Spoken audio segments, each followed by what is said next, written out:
So, ang aking lilinawin ngayon ay patuloy kong lilinawin yung patungkol sa Bible kasi palaging na-distract no, sa isang kapatid natin na being a human, he is our brother, but being a believers, he is not our brother. Why? Because he is enemy of God. Masakit, pero yan mga kapatid ang ipinaharal ng ating Panginoon Isos sa pamagitan ni St. John. Ating basahin mga kapatid na lahat ng naglampastangan sa simbarete ngayon ng Panginoon Isos at saka yung umalis ay kaaway na ng ating Panginoon Isos. Kaya hindi na sila ating mga kapatid. Ngunit being human, ang simbahan ay nangaral na mahalin natin sila. Kasi at ituring natin sila ating makaaway upang sila ay ating upang sila ay ating mahalin. Now, takimasahin mo na So, kasi ating balikan or basahin mo na ang 1, 2, 18, 19 itong sinabi.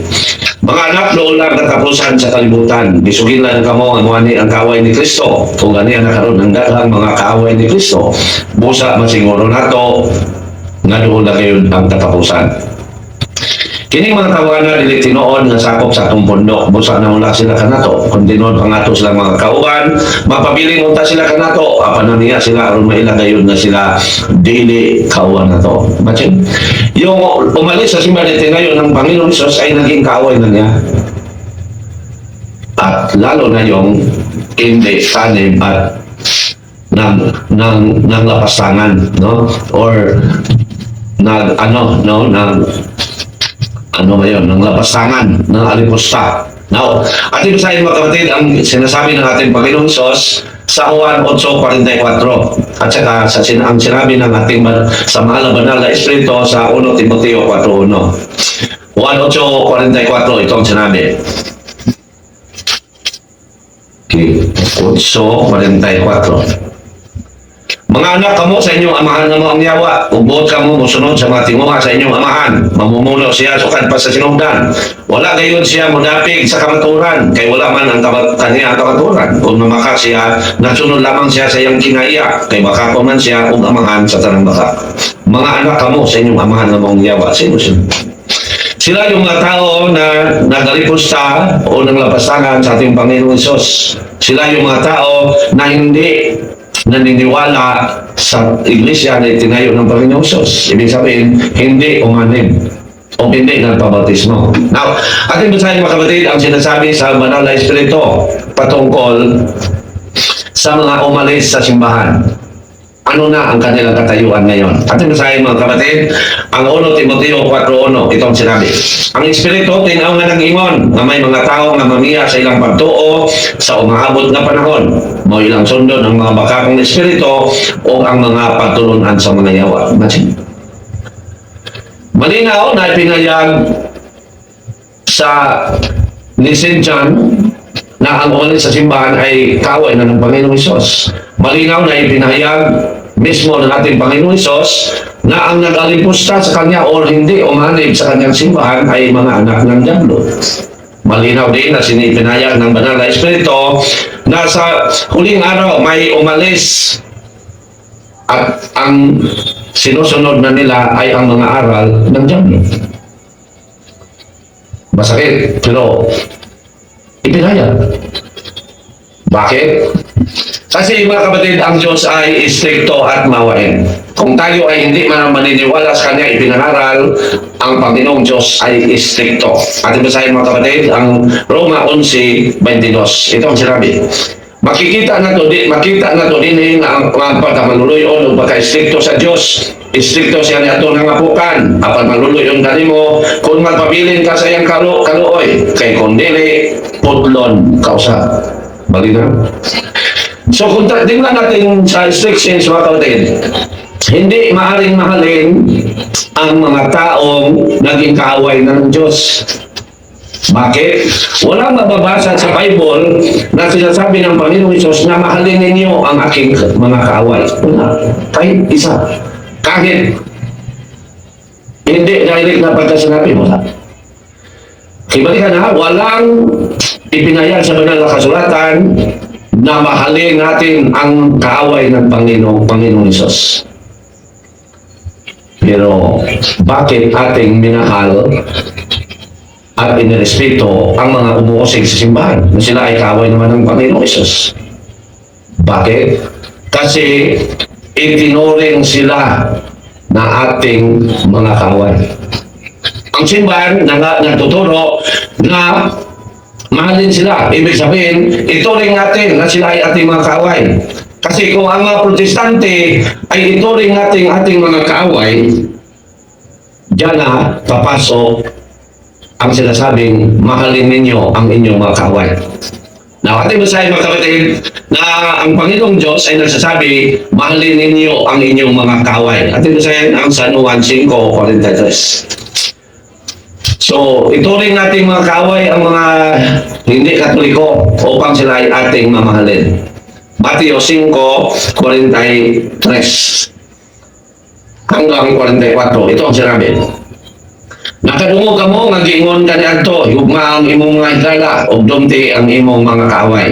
Apan karon sultihan ko kamo, higugmaa ang inyong mga kaaway ug pag-ampo kamo alang sa mga tao nga nagpasipala kaninyo. Malinaw. At balikan na, ang mga umalis sa simbahan o ang nag-alipusta sa simbahan Katoliko ay mga kaaway ng Panginoong Hesus. At dahil mahalin natin ang ating mga kaaway, upang mamahalin natin ang mga sikta, ituring natin silang ating mga kaaway. Kasi kung ituring natin silang nakaaway sila ng Panginoong Hesus, hindi pwedeng atin silang mamahalin. So yan mga kapatid. Now, okay, basahin mo na itong Rinaldo Estamos Jr. No? Mahingap libro, magbugal-bugal, masanto si Elis Martane. Bakit siya? Ang purpose niya is to distract lang sa aking program. Darating na araw na paparusahan siya ng Diyos. Darating niya. Mabalitaan na lang natin na mayroon na nangyari sa kanya. Kung ang purpose niya ay i-distract lang ating programa. Pero kung siya ay matino na makipag-dialog, kahit hindi sila, kahit magbugal-bugal siya, para mapatawad siya sa Diyos. Pero kung ang layunin niya ay i-distract lang ako, darating ang araw na mayroon siya matanggap na kakaroon. Experience ko na yan, bro. Experience ko na yan. Ang aking tatalakayin, yung kanugtong sa pagsagot sa ipinangaral ng Sekta Iglesia ni Cristo na sinasabi nila na Bible lang ang batayan, no? Dalawang araw na ito na aking natalakay, no? So sabi nila, Bible lang ang batayan sa pananampalataya at sa paglingkod ng Diyos. So ang aking tatalakayin ngayon, yung sagot, totoo ba na banal na kasulatan lang ang batayan upang matanggap natin ang kaligtasan? Yan ang aking tatalakayin. So mga kapatid, yan ay mali. Yan ay diversion o taktika yan sa masamang espiritu na walang iba kundi ang dyablo. Upang mali sa katotohanan ang isang tao. Kasi ipagbuwalang bahala sa isang tao ang simbahan kung matanggap niya ang sinasabi na Bible alone o sola escritura. Kasi kung ating balikan, kung matanggap yan ng isang tao, paniniwalaan niya yan, hindi na siya maghanap sa tunay na religion. Hindi na siya magsikap na hanapin ang tunay na Christian religion at doon siya magpabautismo. Hindi na. Kasi ang nasa kanyang kaisipan ay yung baluktot o maling ipinangaral ng mga sikta na sola escritura. Pero tingnan ninyo ang sinasabi nilang Bible alone. Kung Bible alone lang ang paniniwalaan, bakit umaakit sila sa mga Katoliko na pumunta o umalit sa kanilang grupo? Bakit hindi na lang nila ituro magbasa kayo ng Bible? Wala na kayong paniniwalaan. Basahin lang ninyo ang Bible, baligtas na kayo. Bakit hindi ganun ang kanilang sinasabi? Bakit sinasabi pa nila na sola scriptura, ngunit sa amin ka pupunta, sa amin ka umanin? So, malinaw na baluktot ang ating mga kapatid na mga sekta. At yan ang aking sisikapin na mabigyan kalinawan ang kanilang kamalian. Now, maraming message na natin tinulakay mga kapatid. Marami na mga Catholic defender ang malinaw na nagbibigay sa kalinawan patungkol sa sola scriptura, ang Bible alone. Pero dahil ito ay kabilang sa itinaharan ng sekta Iglesia ni Cristo, kaya aking lilinawin. Now, so, ang sinabing Bible alone is very wrong. Why? Because kung walang simbahan, walang Bible. At saka, kung walang simbahan, walang magbaptismo sa isang tao. Kaya, mali ang sinasabi na Bible alone. Kasi, hindi naman tayo maging Christian sa pamagitan ng pagbabasa lang ng Bible. Ang isang tao ay magiging Christian kung siya ay nabaptismohan sa iglesia na itinayo ng Panginoong Hesus. At kung tingnan pa natin ang panahon sa ating Panginoong Hesus, nangaral siya at ang kanyang mga apostoles ay hindi gumagamit pa ng Bible. Ang ginagamit nila, yung minsan, mag-quote sila sa Old Testament, particularly sa ating Panginoong Hesus. Kasi ang sinasabi ng Panginoong Hesus o bakit siya nag-quote sa Old Testament ay kanyang pinayag na ang lahat ng mga sinasabi sa Old Testament ay patungkol sa kanya. Yan ang dahilan bakit ang Panginoong Hesus ay gumagamit minsan sa Old Testament. Nawatin sa mga kapatid, ang sa Lucas 24, 30, at saka, aking basahin mo na ha, at na ang Panginoong Hesus ang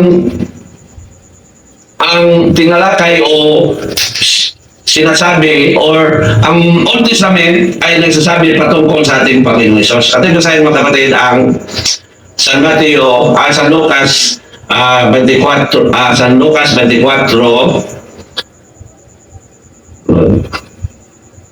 sorry.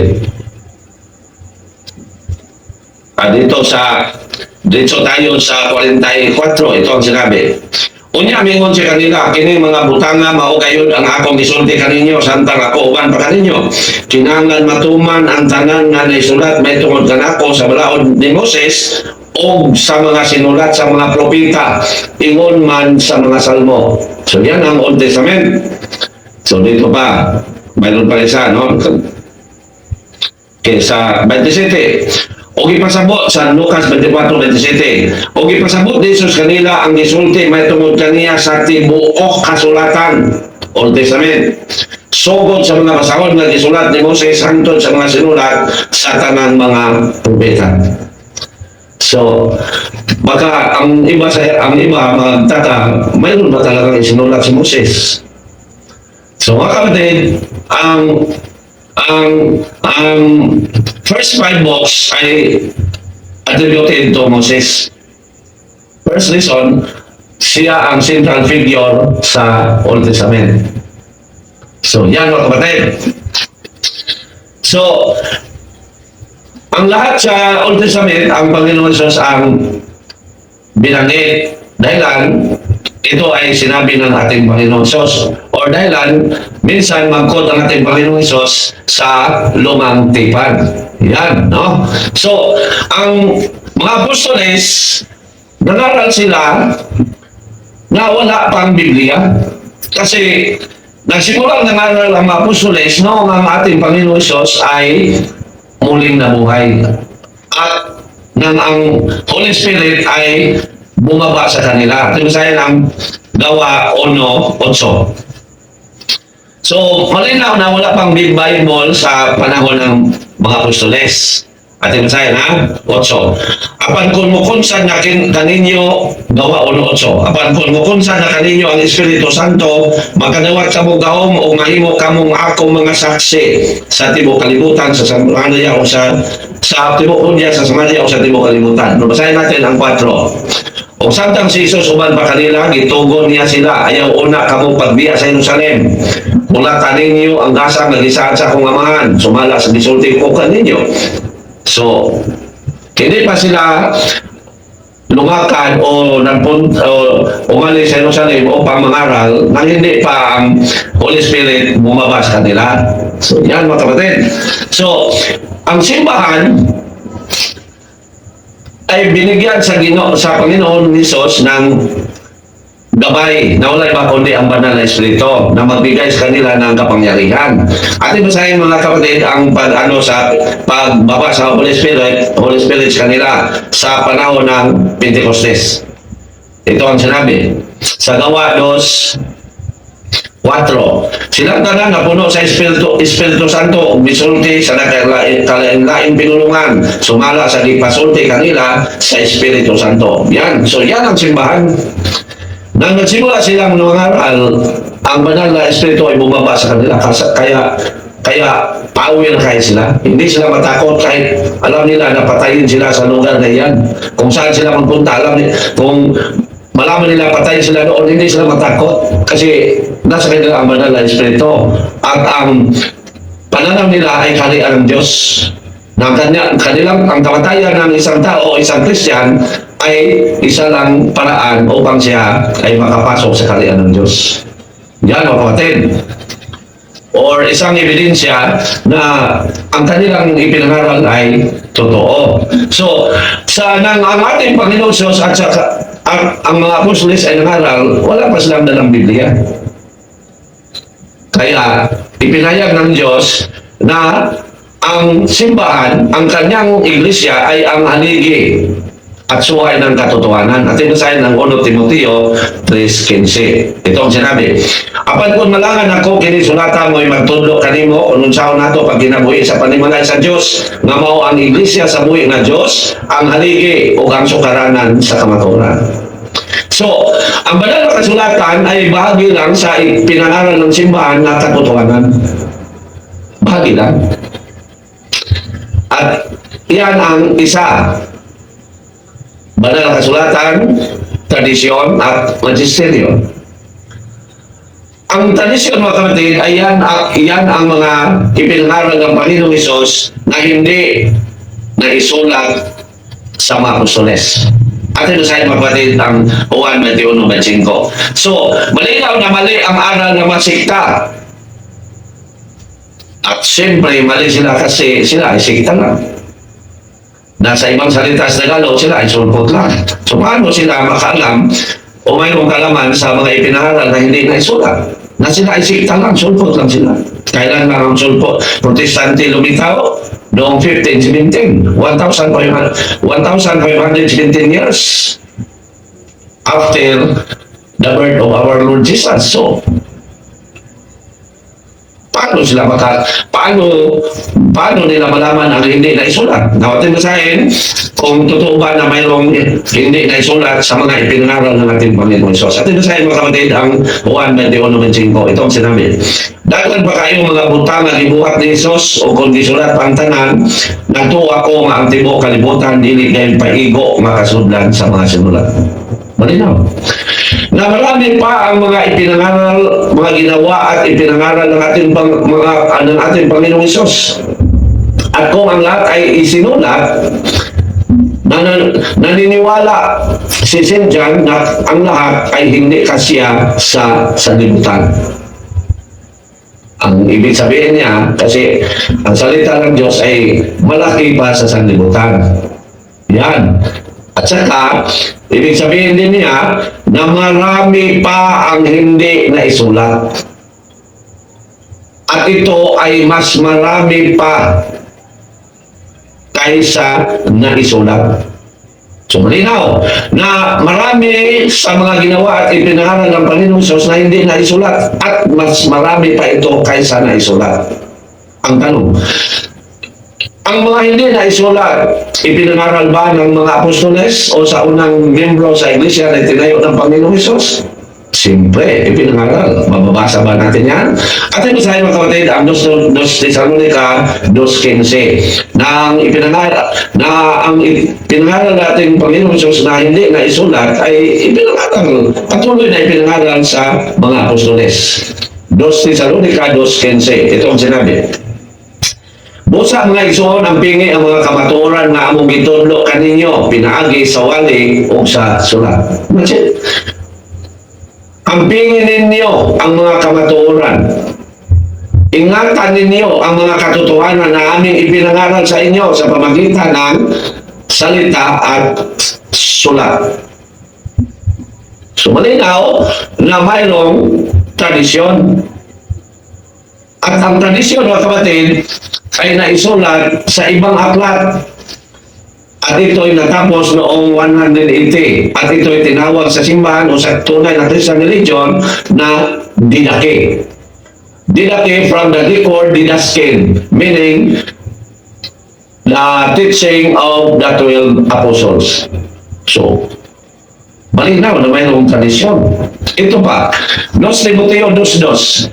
Ano ang sinasabi ni San Pablo?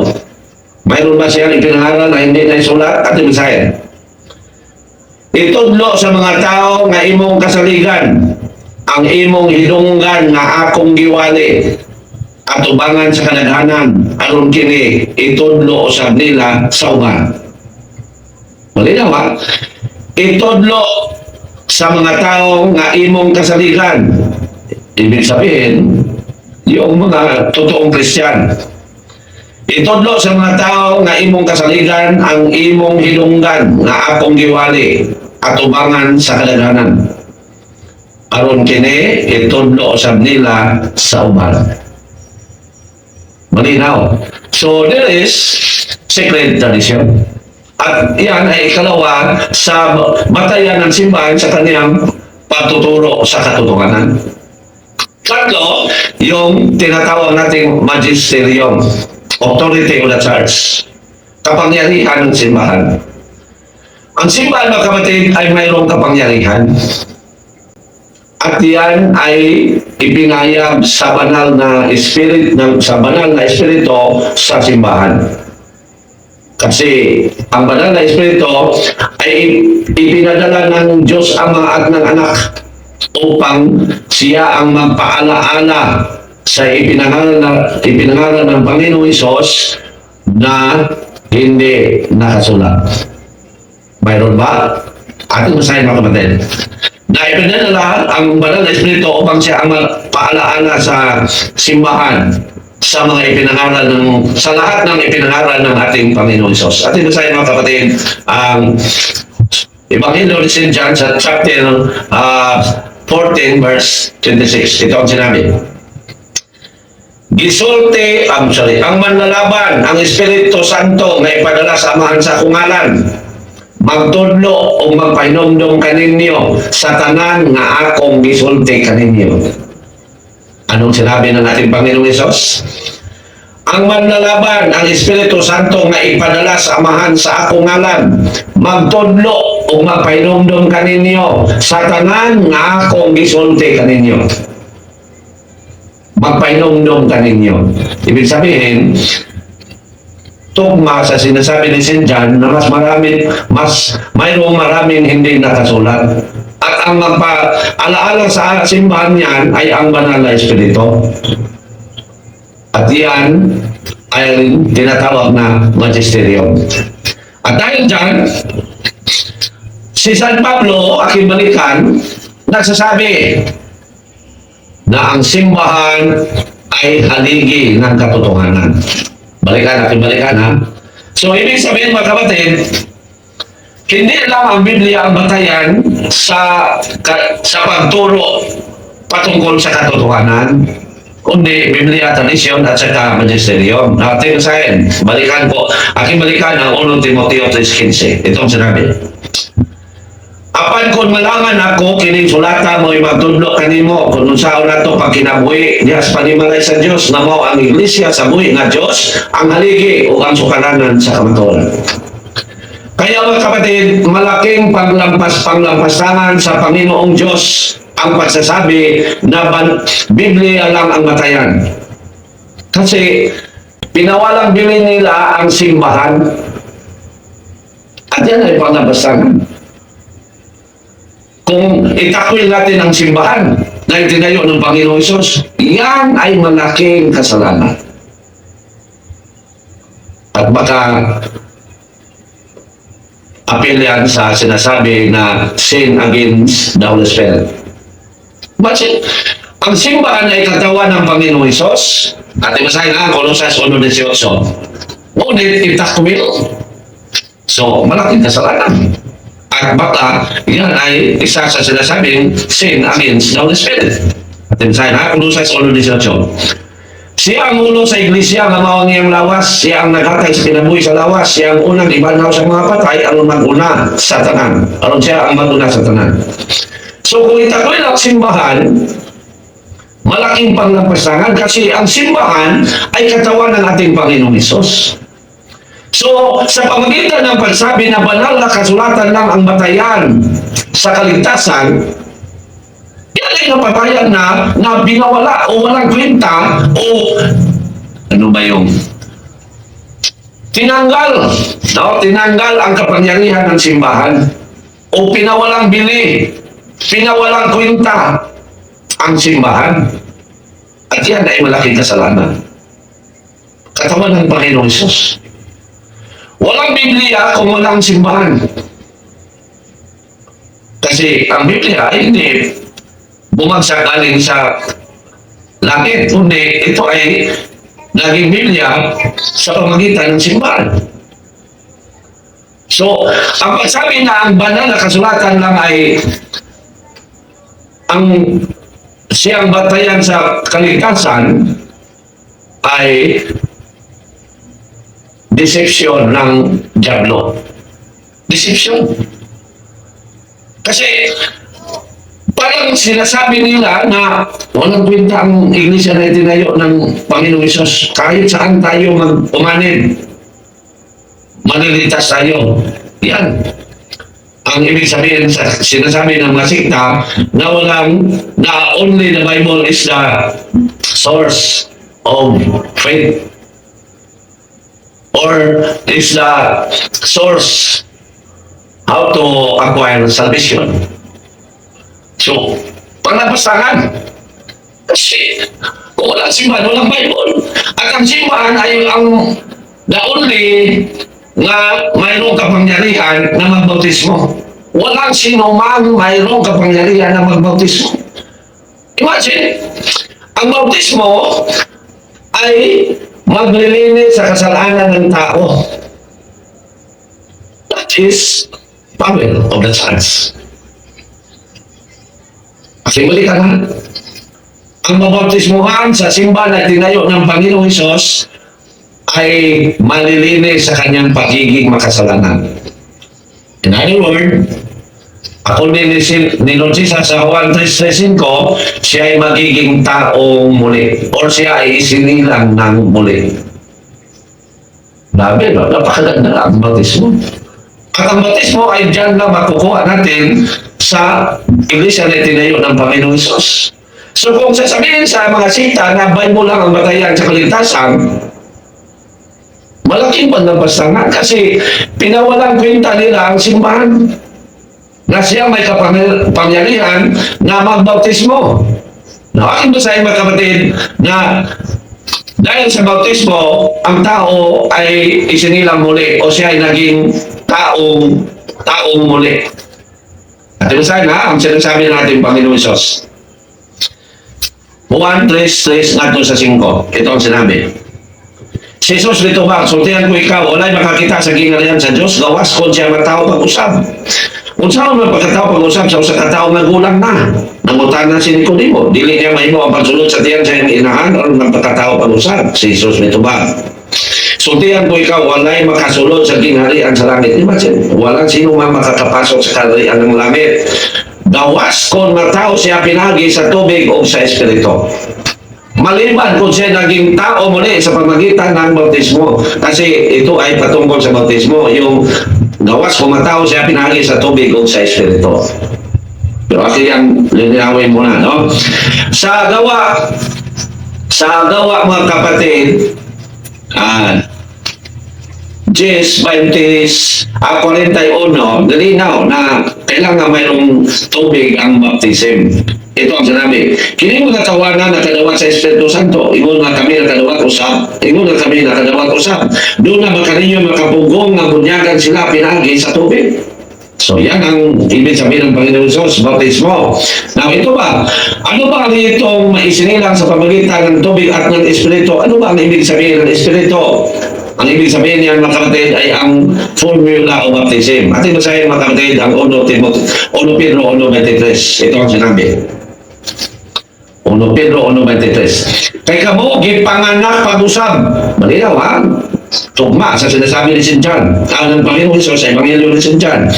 Kay kamo gipanganak pag-usab, dili pinagi sa tao o dili pinagi sa buhi o walay katapusan nga pulong sa Dios. Yung formula, yung sinasabi natin Panginoon Jesus, bunyagi sila sa ngalan samahan sa anak o sa Espiritu Santo. So, ang bunyag mga kapatid ay kapangyarihan ng simbahan. Aking basahin mga kapatid na dahil sa bautismo, ang tao ay naging tao muli kasi nililinis na siya sa kanyang mga kasalanan. Gawa 22:16. Ito ang sinabi. Busa pabunyag na aron mahugasan ka sa imong mga sala, pinagi sa pagsangpit sa iyang ngalan. Malinaw. Now, kung ipawalang bahala natin, ito na, no? Kung ipawalang bahala natin ang simbahan sa pamagitan ng pagsabi natin na Biblia lang ang paniniwalaan, paano malilinis ang kasalanan ng isang tao na hindi naman siya makatanggap sa bautismo na ibigay sa tunay na simbahan o sa hindi naman siya makatanggap sa bautismo na makukuha lang sa simbahan na itinayo ng Panginoong Hesus? So, malaking panglapasanan. Kaya sinasabi ni St. John na ang umalis sa simbahan ay kaaway na ng Panginoong Hesus. At dahil kaaway, ipinahayag ng ating Panginoong Hesus na wala ng panahon na makakapasok sa kaharian ng Diyos. Kung mamatay na hindi magdusa, hindi magbigay ng kapatawaran. Aking masaya mga kapatid, na ang mga tao na naging kaaway ng Panginoong Hesus, na walang iba kundi ang mga umalis, ay ipinahayag ng ating Panginoon Hesus na ito ay ilaglag na sa impyerno. At ito sa mga kapatid, ang Ebanghelyo ni San Lucas sa chapter 19, verse 27. Ito ang sinabi. Okay. Nagkaroon mahitungod sa akong mga kaaway. Sino yung mga kaaway ng Panginoon Hesus? Yung naglapastangan sa kanyang simbahan. Yung umalis sa kanyang simbahan. Nagkaroon may tungkol sa akong mga kaaway na dili gusto nga ako maghari kanila, dada sila din o pamatya sa akong atubangan. Ano ba ibig sabihin sa pamatya sa ating harapan na humarap sa ating Panginoong Hesus ay Espiritu naman? At basahin mga kapatid ang 2 Corintios 5:6 na humarap sa ating Panginoong Hesus ay Espiritu na. So ano ba ang ibig sabihin ng ating Panginoong Hesus sa sinasabi niya na patayin sa aking harapan? Ang ibig sabihin niya ay ilaglag sa impyerno. Basahin din natin yan. 2 Corintios 5:10, ito ang sinabi. Kay kinahanglan mo atubang kitang tanan kang Kristo aron iyang hukman, aron ang tagsa-tagsa makadawat sa angay kaniya, sumala sa iyang nabuhat, maayo o daotan din sa kalibutan. So ang umarap sa ating Panginoon Hesus ay kaluluwa na.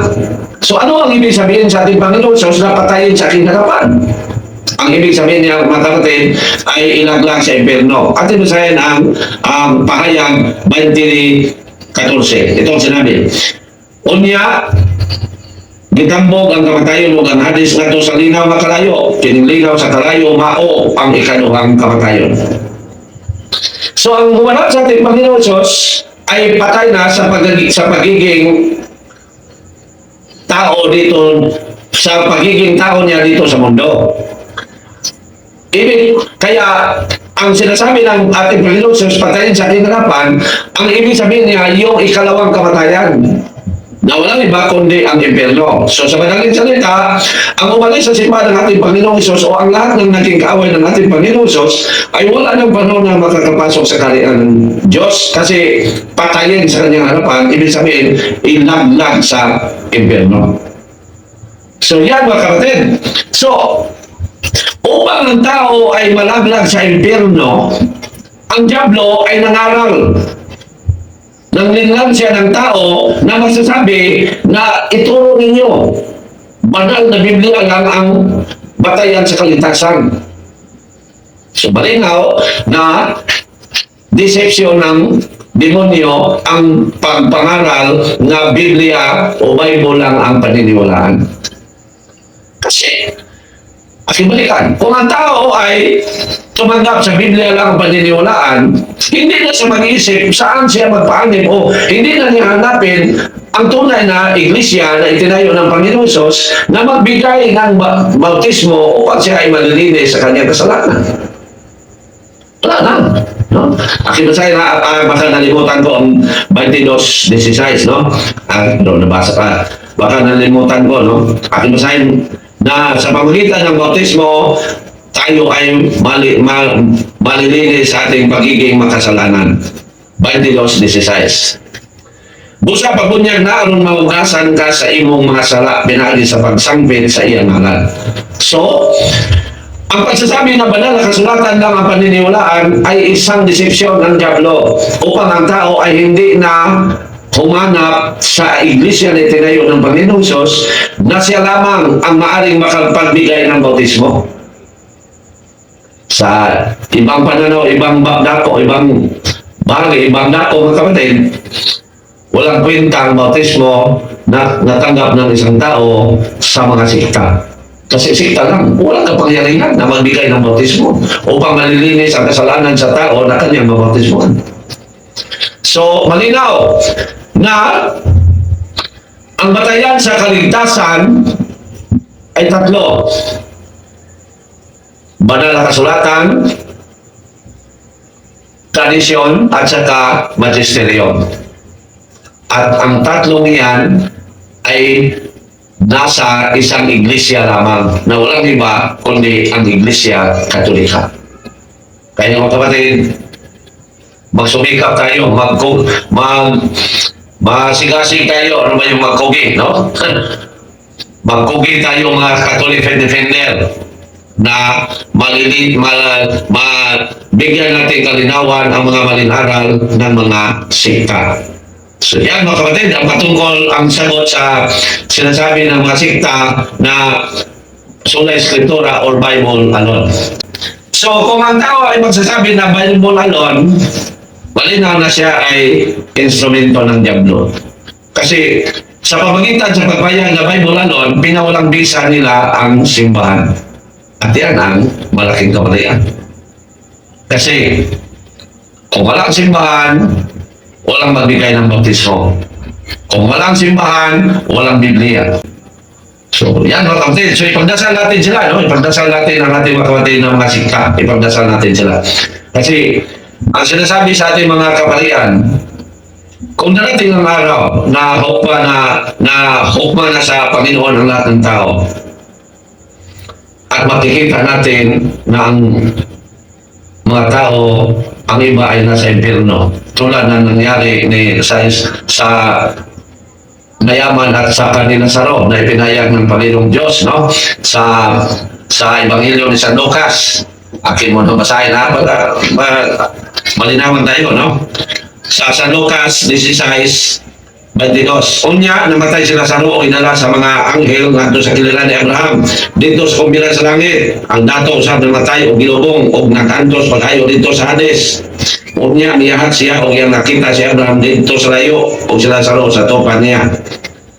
Bisinggit o busa bisinggit siya ngadto kang Abraham. Amahan, kaluyin daw nako o ipadala si Lazaro din niya o ditudlo bang yang tudlo sa tubig o pagbugawan ng akong dila kay nagantos ako pag-ayo sa kainit din kalayo. Now, kung darating ang panahon na tatanggap na tayo sa last judgment at makikita natin ang mga nasa impyerno, ano ang ating maramdaman?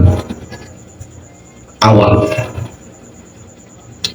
Kaya mga kapatid, habang hindi pa yan mangyari, kaawahan na natin ang mga protestante. Ipagdasal natin sila. So, malinaw na ang aral na ang Bible lang ang batayan sa kalitasan ay malaking kamalian.